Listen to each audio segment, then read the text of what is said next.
ବର୍ତ୍ତମାନ ଆମେ କାଲି ମହାଶିବରାତ୍ରି ଗଲା ଆଉ ବିଭିନ୍ନ ଗାଁରେ ଆମେ କିଛି କିଛି ଗାଁରେ ଆଉ କିଛି କିଛି ଜାଗାରେ ଦେଖିଲୁ ଯେ ଶିବରାତ୍ରି ବହୁତ ଧୁମଧାମରେ ପାଳନ କଲେ। କିନ୍ତୁ ସେ ଧୁମଧାମ ପାଳନ ଭିତରେ ଗୋଟେ ଜିନିଷ ମୋତେ ବା ଆମକୁ ବହୁତ କଷ୍ଟ ଦେବ ଜାଣିଲେ ଯେ ଆମ ଧର୍ମରେ ମନ୍ଦିରକୁ ଆସିବା ଆଉ ମନ୍ଦିରରେ କୌଣସି ଫଙ୍କସନ୍ ବା ପ୍ରୋଗ୍ରାମରେ ସମସ୍ତେ ସାମିଲ ହେବା ଇଏ ଗୋଟିଏ ଆବଶ୍ୟକ ଜିନିଷ।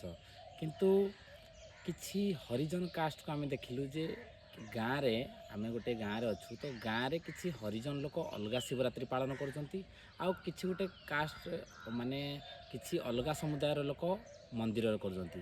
ତାମାନେ ଆମେ ହରିଜନକୁ ବା ଆମେ ଯେଉଁ ଅଲଗା କେଉଁ ଜାତିର ଲୋକମାନଙ୍କୁ ଆମେ ସେ ଶିବରାତ୍ରିରେ ଏକାଠି ଡାକୁନାହାନ୍ତି।